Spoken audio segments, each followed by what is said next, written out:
Natatawa lang ako mga ka-explore dito sa napanood ko. Grabe ito, ano. Ganito pala ang tao pagka masyadong malakas ang kaba sa dibdib. Oh. Matatandaan natin na naghain po ng demanda o reklamo si Trillanes sa mga taga-media or mga media personalities na sina Roque, Banatbay at iba pa. Di ba?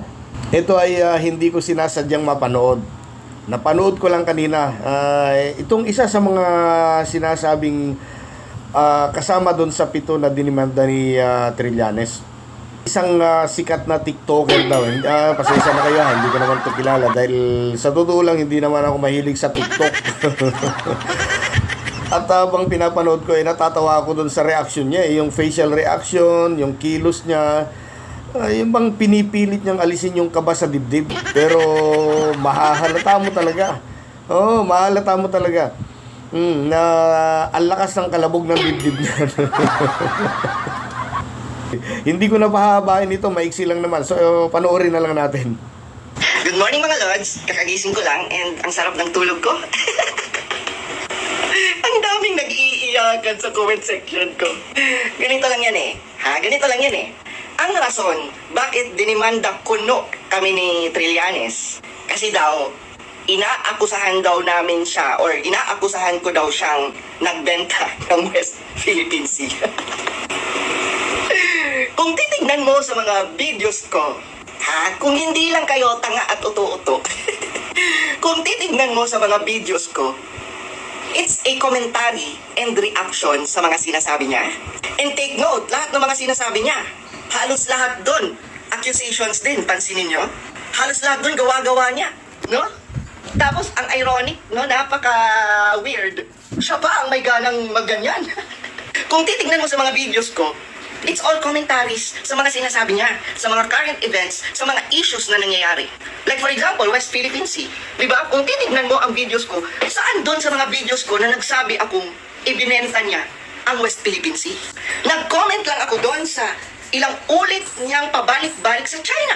Yung pagiging back-channeling niya doon. Tama naman eh. Di ba nangyari yun? Ano problema doon kung magko-comment ako doon? Tama naman. Pabalik-balik siya sa China para mag-negotiate. Ang tanong, anong nangyari? Anong nangyari sa negotiations niya? Di ba walang nangyari? Tapos ngayon, maghahayag tayo ng ating opinion at comments sa mga pinaggagawa niya. Pikon siya, iyakin siya. Pero pag siya ang umaungaw, pag siya ang mag-imbento ng kung ano-ano, okay lang, tapos kayo, ang saya-saya niyo. Ano sa palagay niyo? Ganon-ganon na lang, tatahimik kami, matatakot kami? Ay, bakit kami matatakot? Alam ko ang karapatan ko. Magkaiba man tayo ng opinion, pero who cares? It's my opinion. Tapos masayang-masaya kayo dahil tinatakot ni Trillanes ang mga taong nagsasalita against sa kanya. Tuwang-tuwa pa kayo. Yan yung problema ngayon eh. Pag sa inyo, okay lang. Pero pag kami nagsasalita, hindi pwede. Alam mo, Trillanes, hindi lang naman ako ang nagbablog at nagko-comment against you. Bakit kami lang? Lahatin mo! Diba? Lahatin mo. Bakit ako lang? Bakit kami lang? Bakit 7 lang? Kung talagang matapang ka, lahatin mo. Kasi diba ang dami nang nagko-commentary at nagbablog against you. Bakit kami lang? Laban tayo mga Lods, diba? So ano, patatahimikin mo kami? Tatakutin mo kami? Kakabahan na ba ako? Tapos yung iba tuwang-tuwa. Bakit napatunayan na po? Ay, nako. Dito mo makikita mga Lods na some of the Filipinos ay ini-expect talaga ang downfall mo.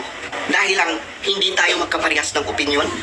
Dahil lang ba ayaw ko sa sinusuportahan nyo? Magkaiba tayo ng sinusuportahan. Tapos ganyan kayo. Oh, huwag umiyak. Kahit anong gawin nyo, kahit anong gawin yung pananakot, hindi kami tatahimik. Ikaw nga, Trillanes, hindi tumatahimik, kami pa. At huwag na huwag kang mag-alala. Hindi ka na mananalo. At laging tandaan, huwag maging politiko kung pikon. Ayan, napanood nyo naman, ano? At siguro naman, nahalata ninyo yung facial reaction, yung kanyang kilos, pati boses, parang nanginginig. Kulang na lang, tumulo ang luha, ano? Oh, baka hindi niya alam kahit kailan ay hindi nakitaan si Trillanes ng pagiging iyakin. Isang magiting na sundalo yan eh. Yan, barakong barako ika nga, tapos sasabihan mong iyakin. Ay, nako talaga, oh. Boy, harapin mo na lang yung kaso mo. Huwag kang gumaya kay Kibuloy, ano? Okay, abangan na lang natin yung mga susunod pang kabanata sa buhay ni TikToker. Maraming salamat po sa panunood muli.